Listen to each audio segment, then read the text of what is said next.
नमस्कार मित्रांनो, मराठी हृदयस्पर्शी कथा चॅनलमध्ये तुमचं खूप खूप स्वागत आहे. सगळीकडे नुसती लग्नाची धामधूम सुरू होती. रत्नाबाई आणि बंडोजी पंत आज खूप आनंदात होते. त्यांच्या एकुलत्या एका मुलाचं वामनचं आज लग्न जे होतं. बंडोपंतांचा चौपदरी वाडा आज लख्ख उजळून निघाला होता. फुलांच्या माळा, तोरणं, दारात रांगोळ्या, माणसांची उठबस सगळं शिस्तीत चालू होतं. मंडपात तर सारख्या पंक्ती उठत होत्या. पाहुण्यांच्या सरबराईत कशाचीही कमतरता ठेवली नव्हती. बंडोपंतांनी वामनरावांची सोडमुंज आणि देवकाची पूजा आधीच झाली होती. आज बाकीचे विधी व सोपस्कार होणार होते. वधूवरचं वऱ्हाड 2 दिवसांपासून शेजारच्या जोशी मास्तरांच्या वाड्यात विचावलं होतं. तिकडची सगळी उडबस बंडोजी पंतांचे छोटे बंधू दामाजी पंत आणि त्यांच्या पत्नी बकुळाबाई बघत होत्या. बंडोजी पंत हे सुदामरावांचे 7 बहिणींवर राहिलेले एकुलते एक चिरंजीव. त्यामुळे अर्थातच लहानपणापासून अतिशय लाडात वाढलेले. वडिलोपार्जित गडगंज प्रॉपर्टी ती सांभाळण्यातच बंडोजी पंतांचं आयुष्य चाललं होतं.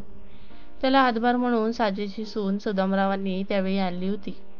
रत्नाबाई ही मोठ्या घरच्या, त्यांनीही मग बंडोपंतांचा संसार आणि कारभार व्यवस्थित सांभाळला. बंडोजी पंतांचं घराणं मोठं, पंचक्रोशीत त्यांचा मानमारातब मोठा, म्हणून लग्नाची जबाबदारी वधू पक्षाकडे न देता बंडोजी पंतांनी मुलाचं लग्न स्वतःच्या वाड्यातच करायचं ठरवलं होतं. तसं त्याला अजून दुसरंही एक कारण होतं. ते म्हणजे वधू दुसऱ्या गावाकडची आणि अतिशय गरीब कुटुंबातून होती. मुलीचे वडील सोपानराव शेतकरी कुटुंबातील होते. थोडीशी शेती होती, त्यावर ते उदरनिर्वाह करत असत. त्यांच्या पत्नी जानूबाई पक्षाघाताने 2 वर्षांपूर्वी मरण पावलेल्या. सोपानरावांना 6 मुली व त्यावर 1 मुलगा. गरीब कुटुंब, त्यामुळं काही अट नाही की मागणी नाही. फक्त मुलगी आणि नारळ देऊन लग्न लगेच आठवड्याभरात उरकायचं, एवढंच काय रत्नाबाईंची अट होती. दोन्हीकडचा सगळा खर्च बंडोजी पंतच करणार असल्याचे ठरलं होतं. सोपानरावांची 3री मुलगी शमा आज बंडोजी पंतांची सून होणार होती. गव्हा रंगाची शमा अतिशय चुणचुणीत, शेती विणकाम येणारी शमा स्वयंपाकात तर अतिशय निपुण. कुर्रे लांबसडक केस, तपकिरी पाणीदार डोळे, सडपातळ बांधा. तिच्या सगळ्या बहिणींमध्ये हीच जरा उजवी होती, म्हणून बंडोजी पंत आणि रत्नाबाईंनी तिला लगेच पसंत केलं होतं. आज मात्र जसजशी लग्नघटिका समीप येत होती, बिना आईची पोर असलेली शमा मात्र गांगरून गेली होती. सकाळी 11ची वेळ असेल. हळदीचा कार्यक्रम सुरू झाला. पांढरा जबा कुर्ता, मखमली टोपी, मोत्याच्या मुंडावळ्या घातलेले वामनराव येऊन पाटावर बसले. 5 सवाष्णींनी वराला हळद लावली. तोवर हिरवा शालू, मोत्याच्या मुंडावळ्या, गजरे, मोत्याची टपुरी नथ घातलेल्या शमाला तिची भामात त्या मांडवात घेऊन आली. वामनरावांजवळ येईल पाटावर तिला बसवण्यात आलं. गावी नवऱ्याची उष्टी हळद नवरीला लावण्याची प्रथा आहे. ती हळद वधूला लावायला सवाष्णी पुढे सरसावल्या. त्यांनी शमाचं तोंडभर कौतुक करत तिला हळद कुंकू लावलं. सावित्रीबाईंनी वामनरावांची उष्टी हळद शमाला लावायला घेतली. हळदीच्या परातीत हात घालून त्यांनी हळद वधूला च्या अंगाला लावली. तोच सावित्रीबाई आणि शमा एकदम किंचाळत उठल्या. शी, आळ्या! कुणालाच काही कळेना. नवऱ्याची उष्टी हळदीची परात, त्यात संपूर्ण आळ्या झाल्या होत्या. हे कसं झालं? मुलगी अपशकुनी समजायची की काय? अहो, आता तर वामनाला लावली की होई चळत. बापरे, भलतेच आहे. आम्ही कधी नाही हो पाहिलं असं काही, याआधी आमच्या पुऱ्या हयातीत. भाविकांमध्ये सर्वत्र कुजबूज सुरू झाली. सगळा गलका ऐकून बंडोजी पंत तेथे आले. जुनी असेल हो हळद, नाहीतर काहीतरी पडलं असेल त्यात. दुसरी हळद आणा, शास्त्राला लावा चला 2-2 बोटं, असं म्हणत रत्नाबाईंनी आवर्त घेतलं. बायकांच्या कुजबुजातच हळद पार पडली. दुपारच्या पंक्ती पडल्या. पान सुपारी मानपान झाले. एव्हाना लग्नाची तयारी सुरू झाली होती. गावातल्या गणपती व ग्रामदेवतांचं दर्शन घेऊन वाजत गाजत नवरदेवाचं मांडवात आगमन झाले. गडद पिवळ्या रंगाचं धोतर, लाल रंगाचा कुर्ता, केशरी मखमली फेटा, फुलांच्या मुंडावळ्या, हातात कट्ट्यार घेतलेला वामनराव अतिशय राजबिंडा दिसत होता. भटजींनी मंत्रविधी सुरू केले. लग्नघटिका भरत आल्यावर नवऱ्या मुलीला घेऊन येण्यास भटजींनी तिच्या मामाला सांगितले. हिरव्या किनाराचा गडद जांभळ्या रंगाचा शालू, हातभर चुडा, डोक्यावर पदर घातलेल्या शमाला तिच्या गोविंद मामांनी उचलून मांडवात आणलं. मंगलाष्टक पार पडली. हवनविधी सप्तपदी सुरू झाली. 3 फेरे झाले असतील नसतील. चौथ्या फेऱ्याला कोणीतरी अचानक धक्का दिल्यासारखा शमाचा तोल गेला. तो एकदम होमकुंडावरच. सावधान असलेल्या वामनरावांनी जागीच श्यामाला मागे खेचली, पण तिच्या पदरानं पेट घेतला. बाजूला उभं असलेल्या कोणीतरी बसायला टाकलेल्या सतरंजींनी झटकून आग विझवली. आता मात्र क्षमा चांगलीच घाबरून गेली. माझा मेलीचा पायगुणच वाईट आहे की काय, असा विचार तिच्या मनात क्षणभर येऊन गेला. हळदीला आळ्या आणि आता फेऱ्यांना आग. बरं तर वाईटली बाई, अपशकुनच मानायचा हा, अशी मांडवात चांगलीच कुजबूज सुरू झाली. कसंबसं कन्यादान पार पडलं. रडारड करत मुलीची पाठवणी करून मुलीकडचं वऱ्हाड माघारी फिरलं. विघ्न येऊनही लग्न पार पडलं. या समाधानानं बंडोजी पंत आणि रत्नाबाईंचा जीव भांड्यात पडला. माप ओलांडून कुंकवाच्या पावलानं क्षमानं वाड्यात प्रवेश केला. हळदी कुंकवाच्या हाताच्या ठशांनी वाडा सजला. नवरा नवरीला मांडीवर बसून रत्नाबाईंनी सुनमुख पाहिले. गळ्यातला कोल्हापुरी साज काढून क्षमाला घातला. वधूवरांनी थोरा मोठ्यांचे आशीर्वाद घेतले. वामनरावांनी उपकरण काढून क्षमाच्या हातात दिलं आणि ते झोपायला त्यांच्या खोलीत निघून गेले. क्षमा लग्नाच्या धावपळीने व झाल्या प्रकाराने मानसिकरित्या खूप थकली होती. ती तिच्या 2 लहान करवल्या बहिणींसोबत रत्नाबाईंच्या खोलीत लागलीच झोपी गेली. पहाटे पहाटे अंगाला गार वारा बोचू लागल्याने तिला जाग आली. तिनं आजूबाजूला पाहिलं, पण कुठेच वारा वाहत नव्हता. तिच्या दोन्ही बहिणी गाढ झोपल्या होत्या. तिचं अंग मात्र गार पडल्यानं तिला चांगलीच उडउडी भरली होती. तिनं चादर अंगावर ओढली आणि खिडकीचं कवाड बंद करून घ्यावं म्हणून ती उठली. तिने खिडकीतून बाहेर पाहिलं. गडद अंधाराची चादर ओढून सगळं गाव शांत झोपलं होतं. तेवढ्यात दूर असलेल्या एका मोठ्या झाडामागनं वाड्याच्या दिशेनं कुणीतरी येत असल्याचं तिला दिसलं. एवढ्या रात्री कोण असेल, तिच्या मनात आलं. खोलीत तेवत असलेल्या लांबन दिव्याच्या मिणमिणत्या प्रकाशात ती डोळे किलबिले करून टाचा उंचावून पाहू लागली. जसजशी ती आकृती जवळ येत होती तशी तिला तिची चाल ओळखीची वाटू लागली. वाड्याजवळ येताच तो धुसर चेहरा मांडवाच्या लाईटच्या उजेडात स्पष्ट दिसून आला. ते तिचे पती वामनराव होते. ते वाड्यात शिरताना त्यांनी अचानक वर उभ्या असणाऱ्या क्षमाकडे कटाक्ष टाकला. तो इतका भेदक होता की तिला अचानक घाम फुटल्याचा भास झाला. ती घाबरून मागे वळणार तोच तिची नजर वामनरावांच्या मागे त्यांच्या सावलीकडे गेली. तिथून पिवळ्या जर्द डोळ्यांची एक काळी कुट्ट मांजर त्या मोठ्या महाकाय झाडाच्या दिशेनं पळाली.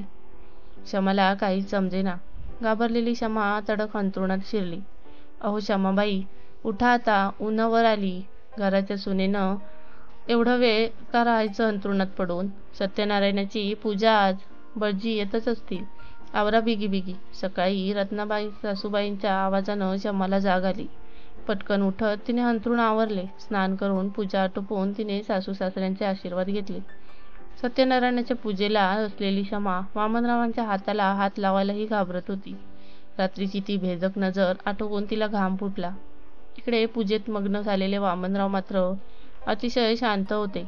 पूजा झाली. दुपारची जेवणं झाली. सासूबाईंनी क्षमाला संपूर्ण वाड्याची ओळख करून देत घरातल्या सगळ्यांची दिनचर्या समजावून सांगितली. पाहुणे मंडळींचा चहापान उरकून क्षमा रत्नाबाईंसोबत रात्रीच्या जागरण गोंधळाची तयारीला लागली. रात्री अंगण पूर्ण उजळून गेलं होतं. गोंधळींना देवीचा चौक भरायला घेतला. पोपटी रंगाचा भरजरी शालू नेसून क्षमा मांडवात येऊन बसली. पण वामनरावांचा अजून पत्ता नव्हता. बंडोजी पंत त्यांना आवाज देत हुडकत होते. तेवढ्यात रत्नाबाईंनी त्यांना शांत केले आणि शेजारच्या गणूला त्या लांबच्या वडाच्या झाडाकडे धाडलं. तसा थोड्याच वेळात गणू वामनरावांना घेऊन मांडवात आला. चुरगाळलेले कपडे, पायाला माती असे वामनराव खूप थकलेले दिसत होते. हातपाय धुवून रत्नाबाईंनी त्यांना क्षमा शेजारी पाटावर बसवलं. गोंधळ सुरू झाला. ड्युटीतील तेल पाजळत होतं. देवीचा जागर सुरू होता आणि क्षमाच्या शेजारी बसलेले वामनराव मात्र त्या वडाच्या दिशेने टक लावून त्या अंधारात हरवून गेले होते. सकाळी नवरा नवरींची आंघोळ आणि पारंपरिक खेळ होते. जांभळ्या रंगाची फुलाफुलांची रेशमी साडी घातलेली क्षमा पाटावर उभी होती. तिच्या मागच्या पाटावर पांढऱ्या रंगाचा धोतर कुर्ता घालून वामनराव उभे होते. त्यांच्या आजूबाजूला सवाष्ण बायका घोळका करून त्यांची थट्टा करत उभ्या होत्या. बायकांनी कोमट पाणी त्यांच्या अंगावर टाकायला सुरुवात केली. पातळ साडी क्षमाच्या ओल्याशा रंगाला चिकटून गेल्यानं तिचं सौंदर्य अजूनच खुलून दिसत होतं. पण वामनरावांचं तिच्याकडे लक्षही नव्हतं जणू. उघड्यावर असल्याने वाऱ्यामुळे क्षमाला आता गार वाटू लागले होते. जरा वेळानं मात्र क्षमा थंडीने चांगली गारठू लागली. त्या थंडीमुळे एकदा तर तिने मागे होऊन चक्क वामनरावांना मिठीच मारली. तो स्पर्श तिला आतून सुखावून गेला, पण त्यातच वामनरावांचा स्पर्श तिला कमालीचा थंड जाणवला. बायका हसायला लागल्या तशी ती भानावर आली. तिने बादलीत पाण्यात हात घालून पाहिले तर पाणी कोमट होते, पण वामनरावांच्या अंगावरून आलेलं पाणी शमाच्या अंगाला मात्र थंडगार झोमत होते. तिला काहीच कळत नव्हते. दुसऱ्या दिवशी सर्व कुलदेवतेच्या दर्शनाला जाऊन आली. येताना तिच्या बहिणींना तिच्या गावी सोडून यायचं होतं, म्हणून यायला रात्री खूपच उशीर झाला. शमा चांगलीच थकली होती. तिला माहेरच्या आठवणीनं रडू येऊ लागलं. रत्नाबाईंना तिची तगमग जाणवली. रत्नाबाईंनी मायेचा हात तिच्या डोक्यावरून फिरवला. तिलाही थोडा धीर वाटला. ती थोडी शांत झाली. वातावरण हलकं करायला रत्नाबाईंनी तिला त्यांच्या लग्नाच्या गमती-जमती सांगितल्या. शमानंही बोलता बोलता वामनरावांच्या आवडीनिवडी, त्यांच्या सवयी, दिनचर्या माहीत करून घेतली. अतिशय ध्येयवादी असणारे वामनराव लहानपणापासून अतिशय धार्मिक आहेत. पूजापाठ, होमहवन, मंत्रतंत्र यातच रमलेले असतात, असे तिला समजले. दोघी गप्पा मारत झोपी गेल्या. सकाळी कांकण सोडवायचा विधी होता. वामनरावांनी सहज एका हातानं शमाबाईचं कांकण सोडवलं. आता मात्र शमाची वेळ होती. वामनरावांनी आपला उजवा हात पुढे केला. खाली मान घातलेल्या शमाने हळूवार त्यांचा हात हातात घेतला. हातात कांकण तर नव्हतंच, पण तिला पुन्हा जाणवला तोच थंडगार स्पर्श. तिने दचकून वर पाहिलं. निर्विकार चेहऱ्याचे वामनराव कुठेतरी शून्यात हरवले होते. तिने रत्नाबाईंना मानेनंच कांकण नसल्याचं खुणावलं. वामना, अरे कांकण कुठे पडलं? एवढा रे कसा वेंधळा तू? काय म्हणावं काय? बाई, तुझ्या या हलगर्जीपणाला. बोल की, शुंभासारखा नुसता बसलास का? काय विचारते मी? रत्नाबाईंनी जरा रागातच वामनरावांना प्रश्न केला. मला नाही माहीत, मोजक्याच शब्दात हळू आवाजात वामनराव उत्तरले. नुकत्याच लग्न झालेल्या आपल्या मुलावर आपला आवाज चढवणं योग्य नाही याची जाणीव होताच रत्नाबाई शमाला घेऊन स्वयंपाकघरात गेल्या. अगं, असाच वेंदा आहे बघ, जरा म्हणून लक्ष नसतं म्हणत रत्नाबाईंनी शमाची समजूत काढत वेळ मारून नेली.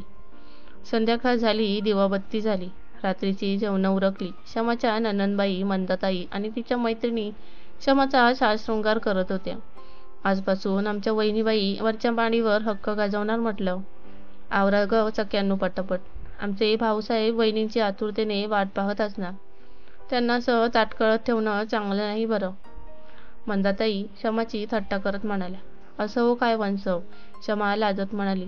सोनेरी काठाची सुंदरशी लाल साडी घातलेली शमा पान आणि केशर दुधाचा पेला घेऊन वरच्या माडीवरील वामनरावांच्या खोलीकडे निघाली.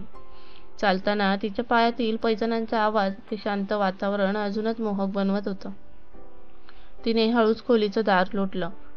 खोलीच कोणत नव्हतं. काहीशी घाबरलेली पण वामनरावांच्या भेटीस आतुर झालेली शमा आपल्या काजळ भरल्या नेत्रांनी खोली न्याहाळू लागली. गेरुनं सारवलेल्या फिक्कट चॉकलेटी रंगाच्या भिंतीवर पांढऱ्या चुन्याच्या रंगानं छानसं नक्षीकाम केलं होतं. दारं खिडक्यांना मोतिया रंगाचे पडदे अगदी उठून दिसत होते. जागोजागी देवळातून लामंती पाजळत होते. एका बाजूला मोठ्याशा फलाटावर कसली तरी भरमसाठ पुस्तकं ठेवली होती. ते शेजारी कोरीव नक्षीकाम केलेले एक सोनंसं कपाट होतं. त्यात काही बाई चित्रविचित्र वस्तू ठेवलेल्या होत्या. त्याच्यासमोर कुठल्या तरी देवीचा फोटो होता आणि त्यासमोर कुशाचं एक आसन. कपाटाच्या बाजूला चौपाईवर छानशी सतार ठेवली होती. शमाने जवळ जात त्याची तार छेडली तसा त्यातून कोमल स्वर उमटला आणि शांततेला चिरत पुन्हा बाहेरच्या अंधारात लुप्त झाला. शमा खिडकीपाशी आली. तिचे पायातले पैजण आणि हातातला चुडा तिच्या लयबद्ध चाली तिची जणू साथच करत होते. पौर्णिमेच्या चंद्राचा प्रकाश खिडकीतून सर्व खोलीभर पसरला होता. त्या प्रकाशात शमाचं सावळसं शरीर अजूनच मादक दिसत होतं.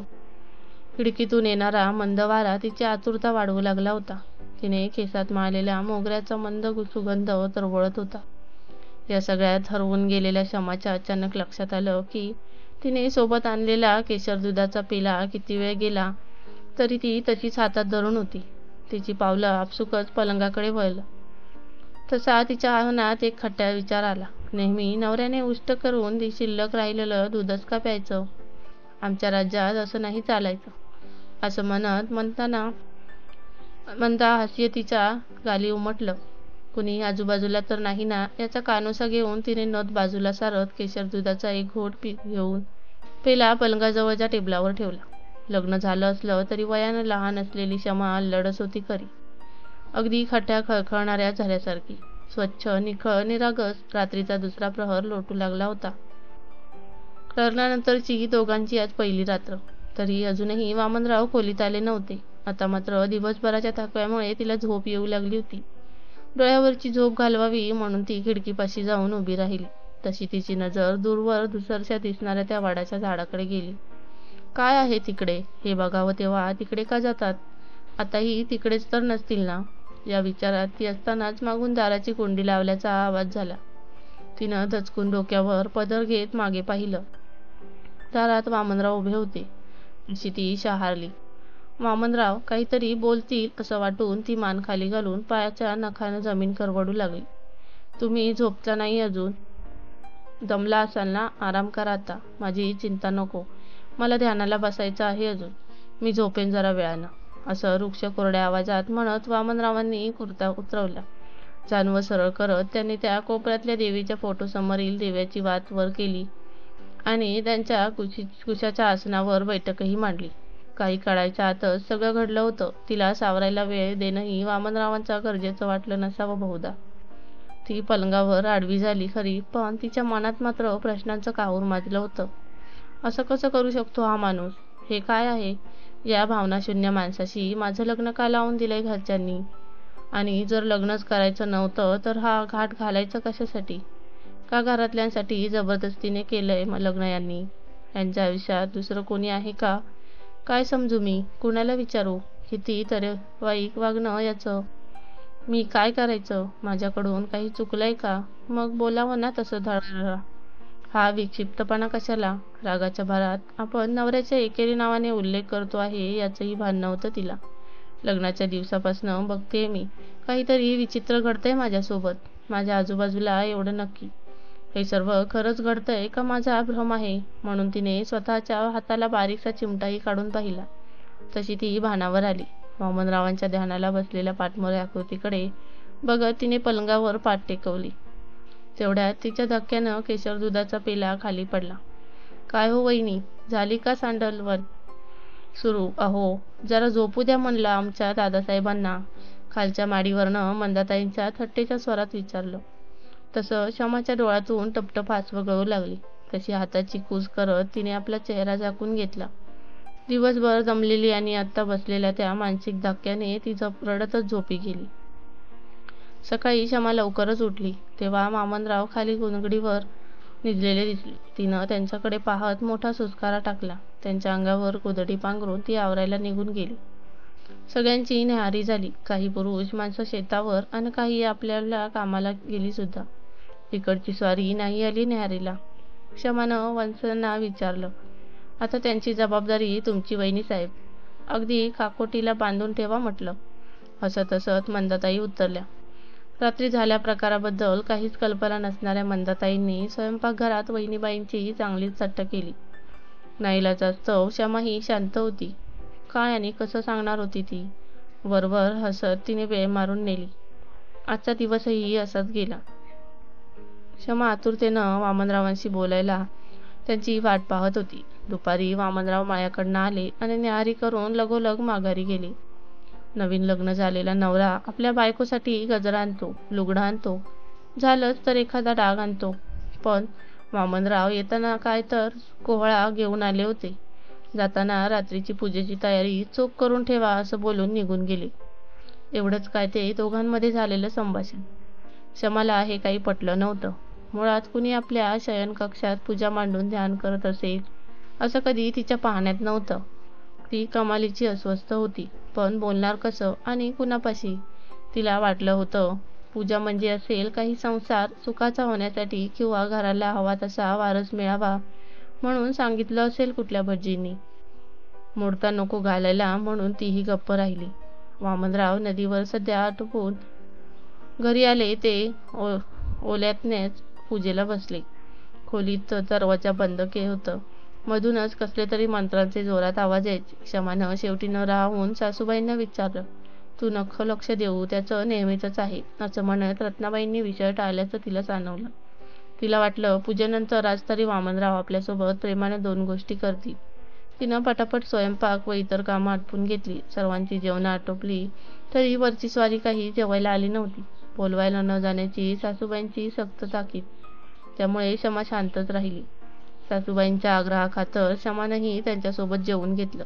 वामनरावांचं ताट झाकून ठेवून ती वाट पाहू लागली. बराच वेळ सरला. मध्यरात्र व्हायला आली तरी वामनरावांचा काही पत्ता नाही. आता मात्र शमाला बसल्या जागी झोप येऊ लागली. रत्नाबाईंनी तिला मंदाताईबाईच्या खोलीत जाऊन झोपण्यास सांगितले. शमा खोलीत गेली व पलंगावर आडवी झाली. तळमळत अस्वस्थ शमा नुसती कूस बदलत होती, पण तिला झोप काही लागेना. डोक्यात आता विचारांचा नुसता कोलाहल चालू होता. असं वाटतंय तडक जावं आणि चांगला जाप विचारावा या विक्षिप्त वागण्याचा. तशी ती ताडकन उठलीही, पण पाय उंबरठ्यावरच अडकले. अचानक तिच्या डोळ्यांसमोर तिच्या गरीब वडिलांचा व बहिणींचा चेहरा आला. तशी ती मागे सरली, पलंगावर आडवी झाली आणि विचार करू लागली. काय काय काय लपवलं जातंय? कुणाला विचारायची सोय नाही आणि सासूबाईंना विचारलं की टाळाटाळ करतात. बापरे, हा माणूस संन्यासी तर नाही ना? छे छे, संन्यासी असता तर लग्न नसतं केलं. मग केलं ना आता. मग निभवा की म्हणावं. मी काय करू? माझा काय दोष यात? माझ्या मनाचा विचार कसा करत नाही हा माणूस? रोज असली कसली पूजा असते आणि ती पण रात्री. आमच्याकडे पण होतात की पूजा. आम्ही तर बाई पुराणाचं नैवेद्य करतो. पण इथे काय तर अंडी, लिंब, गुलाल कसले कसले नैवेद्य. कुठलं दैवत म्हणायचं हे? आमच्याकडे असलं काही फक्त गावाबाहेरच्या मुंजबाला नैवेद्य करतात. काही बाहेरची लागण झाली असेल तर. काहीतरी विचित्र घडतं एवढं नक्की. बस झालं आता. बघीन तर बघीन, नाहीतर जाईन आपली माहेरी निघून. हळूहळू शमाला वाटू लागलं होतं की हा माणूस संन्यासीच असावा. घरच्यांच्या मर्जीखातर त्यांनी लग्न केलं असावं. त्यांना शारीरिक अशा काही इच्छा होतच नसतील, म्हणून तर ते सतत त्या वडाखाली नाहीतर घरातल्या देवापुढे ध्यानात असतात. अशी काहीशी मनाची समजूत घातलेली शमा एक दिवस पूजेची तयारी करून ठेवून तिची ती झोपी गेली होती. वामनराव ही पूजा झाल्यावर पलंगाजवळच्या घोंगडीवर झोपले होते. मध्यरात्री उलटून गेली होती. तसे शमाला अचानक वामनरावांचे कसलेसे आवाज ऐकू येऊ लागले. तसं तिने उठून त्यांच्याकडे पाहिले. तशी ती अवाक झाली. अर्धनग्न अवस्थेमध्ये पडलेले वामनराव स्वतःच्याच हातांनी स्वतःलाच कुरवाळत होते, कणत होते. त्याचं शरीर पूर्ण घामाने चिंब भिजलं होतं. शमाला ते पाहावेना. ती घाबरली आणि तिने गपकन आपले डोळे पिटून घेतले. बराच वेळ नुसते आवाज तिच्या कानी पडत होते. पहिल्यांदाच विवस्त्र अवस्थेत पाहिलेला आपल्या पतीचा देह तिच्या डोळ्यासमोरून जात नव्हता. त्या भेदक आवाजांच्या जाणीवेने तिचे शरीर तप्त तप्त होऊ लागले. एक अनामिक ओढ ती अनुभवू लागली. त्या भावनांच्या हिंदोळ्यावर ती उच्चपदी पोचणार तो येणारा आवाज एकाएकी बंद झाला. तशी शमा भानावर आली. स्वतःला स्वतःची लाज वाटल्यागत ती वामनरावांच्या त्या पिळदार उघड्या शरीराकडे नुसतीच बघत राहिली. या माणसालाही आहेत की शारीरिक भावना? मग का ते असं वागतात? या अजून एका प्रश्नानं मात्र त्या दिवसापासून तिच्या मनात घर केलं होतं. विचार करता करता शमा झोपी गेली. दिवसामागून दिवस जात होते. शमा हे सगळं न धड कुणाशी बोलत होती ना विचार करू शकत होती. लग्नानंतर तिची या घरात जर कुणाशी गट्टी जमली असेल तर ती होती वाड्यावर काम करणाऱ्या सविता मावशींची मुलगी गोदावरी हिच्याची. मूल होत नाही म्हणून नवऱ्याने टाकलेली. आई बाप तिला माहेरी घेऊन आलेले. भाऊ भाऊजय तर येता जाता हेटाळणी करायचे. आजूबाजूचे निपुत्रिक म्हणून हिणवायचे. एकटी बाई म्हणून तर बाप्यांची तर तिच्यावर गिधाडासारखी नजर. परिस्थितीमुळे गांजलेली वया, आधीच अंगी पोक्तपणा आलेली समजूतदार सालस गोदावरी, हे सर्व लक्षात घेऊन रत्नाबाईंनी तिला वाड्यावरच मदतीला ठेवून घेतलं होतं. त्या घरात तिचे कशी होती जिच्यापाशी शमा आपलं मन मोकळं करायची.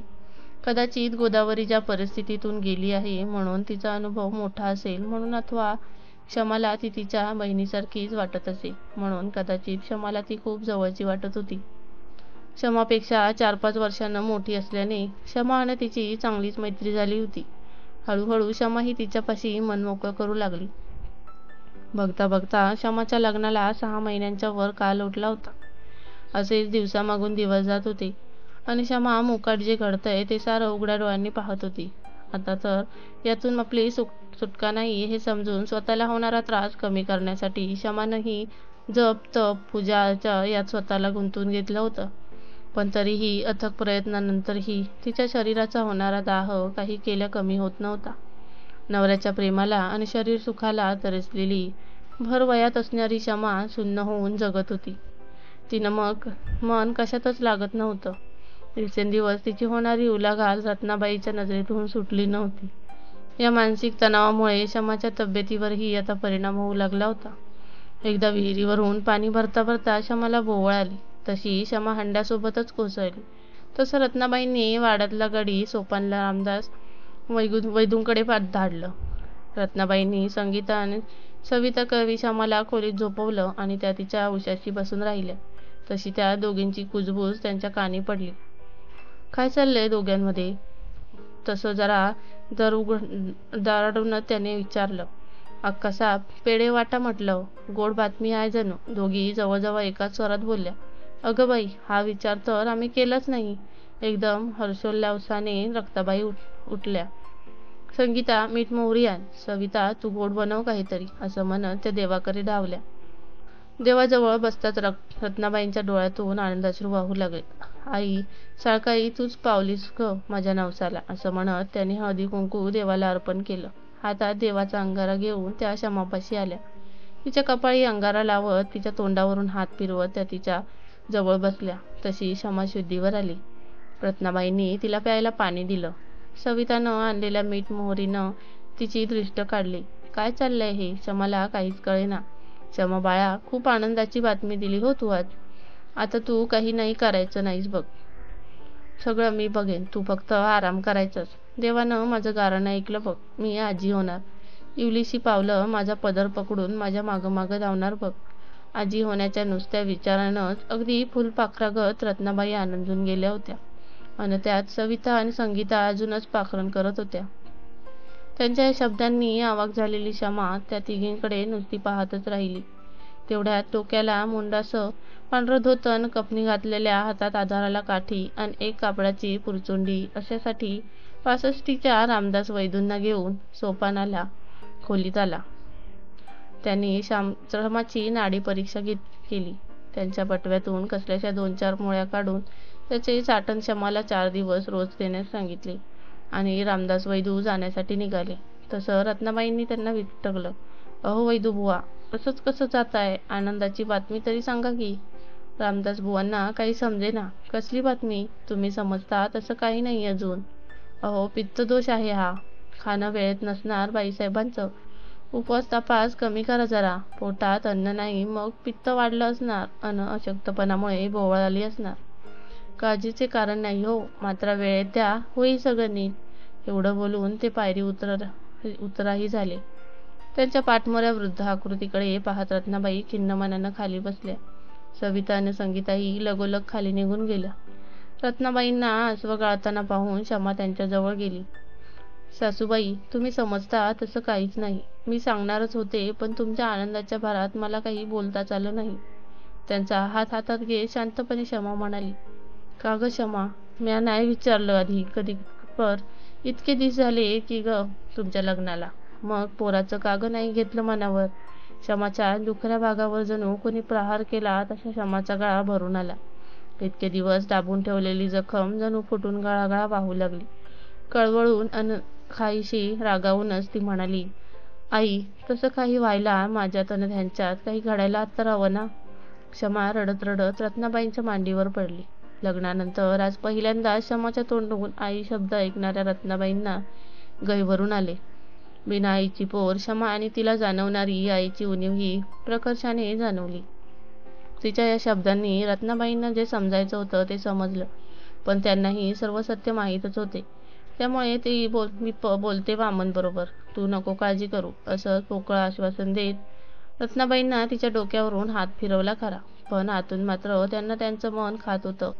आपल्या अशा विक्षिप्त मुलाचं लग्न या लहानग्या पोरीसोबत लावून आपण खूप मोठी चूक करून तिचं आयुष्य पणाला लावलं आहे, असं काहीसं जाणवून त्या खिन्न झाल्या. त्यांना तसं बघून शमानंही मग विषय जास्त ताणला नाही, पण तिच्या मनातली धासपूस मात्र थांबली नव्हती. आज जे घडलं ते पुढेही घडणार. लग्न झालं म्हणजे घरातले लोक आशा लावून बसणार, कोणाकोणाला आणि काय सांगून थांबवणार. एक बाई म्हणून लोक माझ्यातच दोष काढणार. काय करावं? शमाला आता रोजचा दिवस नवीन काय घेऊन येईल याची चिंता वाटू लागली होती.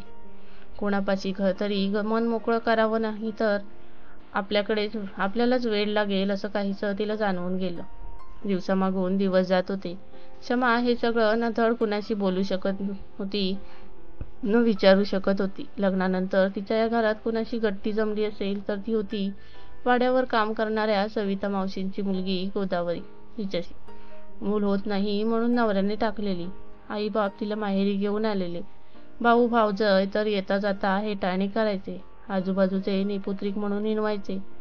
एकटी बाई म्हणून तर बाप्यांची तर तिच्यावर गिधाडासारखी नजर. परिस्थितीने गांजलेली, वयाच्या आधीच अंगी पोक्तपणा आलेली, समजूतदार सालतदार गोदावरी हे सर्व लक्षात घेऊन रत्नाबाईंनी तिला वाड्यावरच मदतीला ठेवून घेतलं होतं. शमापेक्षा 4-5 वर्षांना मोठी असल्याने शमानं तिची चांगलीच मैत्री झाली होती. त्या घरात एक अशी होती जिच्यापाशी शमा आपलं मन मोकळं करायची. कदाचित गोदावरी ज्या परिस्थितीतून गेली आहे म्हणून, किंवा तिचा अनुभव मोठा असेल म्हणून, अथवा शमाला ती तिच्या बहिणीसारखीच वाटत असेल म्हणून.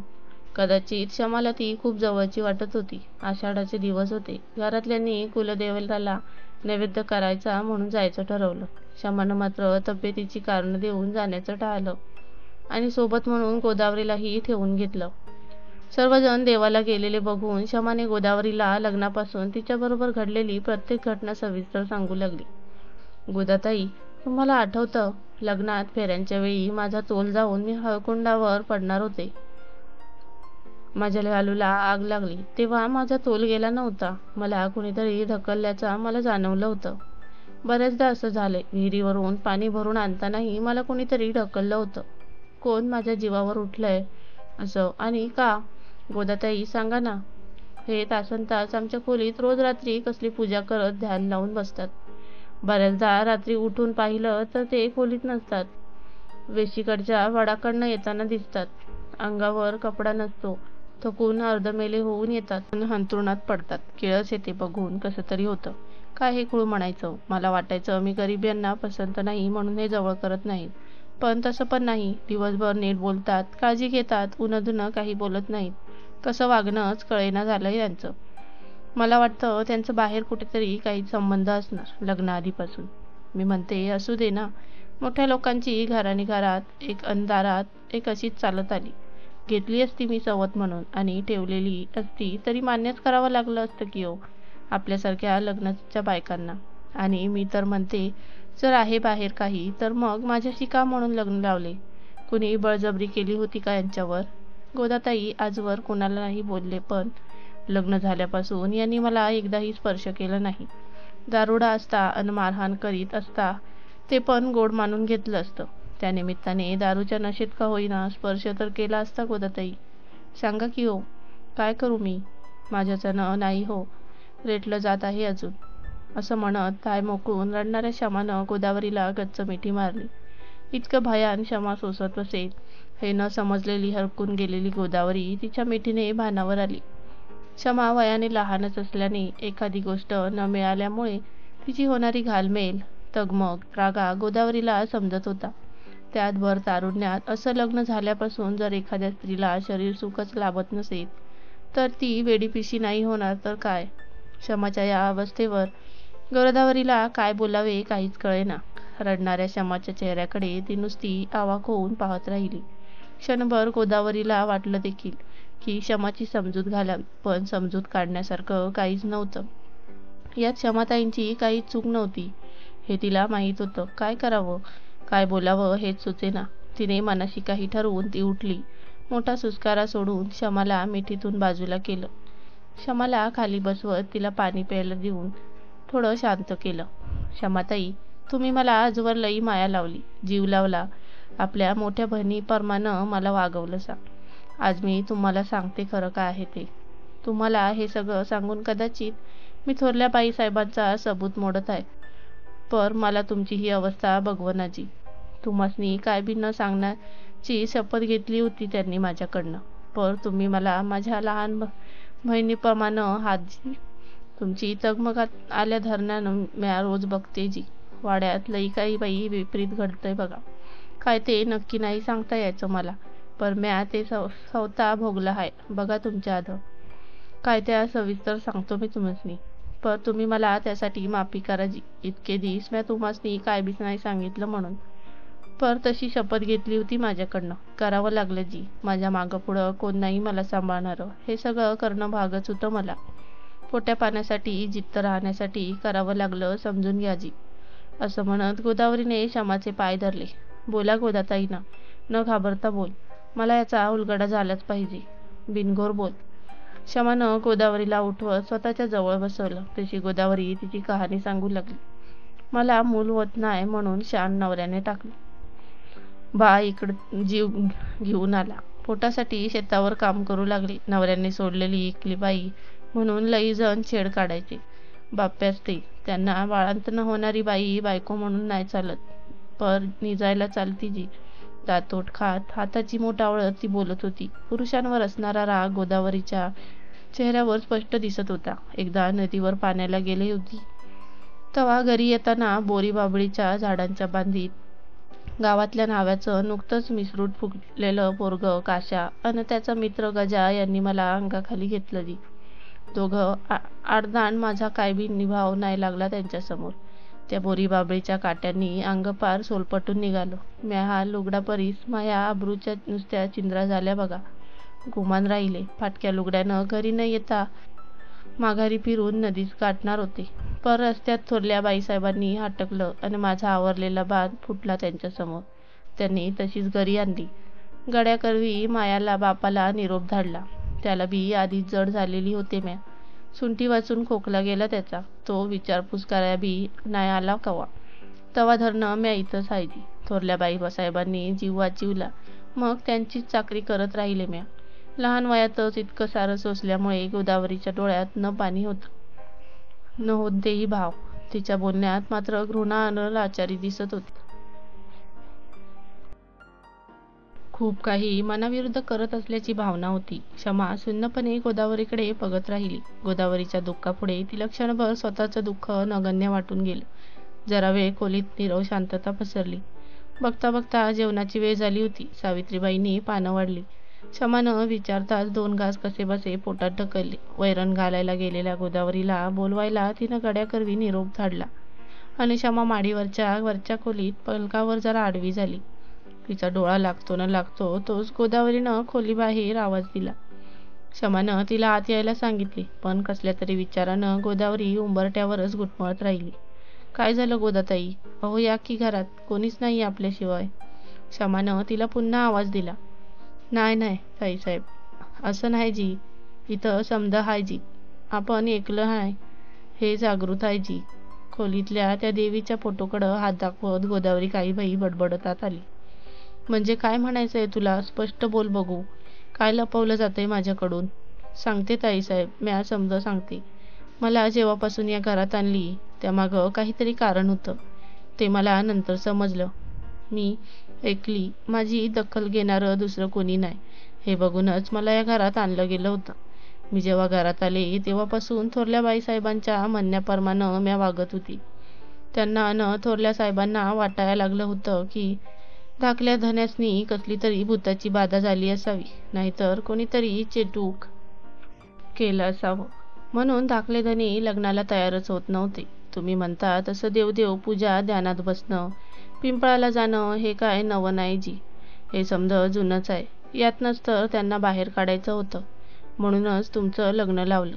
याआधीही त्यांना त्याच्यातून बाहेर काढायला लय प्रयत्न केले थोरल्या साहेबांनी, पण कशातच यश आलं नाही. थोरल्या बाईसाहेबांनी लई नवस बाबा, देवदुर्शी, मांत्रिक सगळे आणून बघितले, पण कशाचाच उपयोग नाही झाला. तेव्हा तुमच्यासारखाच थोरल्या बाईसाहेबांना पण वाटलं की आपल्या पोरामध्येच काहीतरी खोट असावी. याला पोरी आवडत नसाव्यात, नाहीतर हा नपुसंग तरी असावा, म्हणून हा देवदेव करत सुटला आहे. पण तसं न होतं. एका रात्री थोरल्या बाईसाहेबांच्या नजरेत लय वंगाळ बघण्यात आलं. मध्यरात्र उलटून गेली होती. तेव्हा धाकल्या दाण्यांच्या खोलीतून कणण्याचा आवाज येऊ लागला. तशा थोरल्या बाईसाहेब धाकल्या जाण्यासनी काय झालं म्हणून बघाया त्यांच्या खोलीकडे धावल्या. दार लोटून त्यांनी आज जे बघितलं तशी त्यांना तिथंच भोवळ आली आणि त्या खाली पडल्या. धाकले धनी पलंगावर झोपले होते. अंगावर कपडा नव्हता. स्वतःच्याच अंगाशी काही बाई चाळा करत होते. हे गोदावरीचे शब्द ऐकताच शमाला काही आठवल्यासारखी ती शहारली. तिला आलेला हाच अनुभव ती गोदावरीलाही सांगू शकली नव्हती. त्याची तिला आठवण झाली. बाईसाहेबांच्या मोर म्या काहीच बोलू शकत नाही. त्यांनी माझा जीव वाचवला होता. माझं गुपित त्यांच्याजवळ होतं. त्या सांगतील ते करणं मला भाग होतं. अन खोटं नाही बोलणार ताई, पण म्या पण अशी नवऱ्यानं सोडलेली. मला बी माझी इच्छा नाही आवरता आली जी. म्या तयार झाले. पर त्या रात्री माझ्या संग जे झालं ते दुश्मना संग बी न गवायला. बाईसाहेबांच्या सांगण्यावरनं म्या धाकल्या साहेबांच्या खोलीत गेले होते. मित्रांनो, ही कथा इथेच संपत नाही बरं का. हे मध्यांतर झाले आहे. अजून एक भागात ही कथा पूर्ण होईल आणि दुसरा भाग लवकरच टाकेन. तोपर्यंत हा भाग तुम्हाला कसा वाटला कमेंटमध्ये नक्की सांगा. आणि आवडला असेल तर व्हिडिओला एक लाईक आणि चॅनलवर नवीन असाल तर सबस्क्राईब करून बेल आयकॉनचे बटन दाबून ऑलवर सेट करा, जेणेकरून नवीन व्हिडिओचे नोटिफिकेशन सर्वात पहिले तुम्हाला मिळेल. धन्यवाद.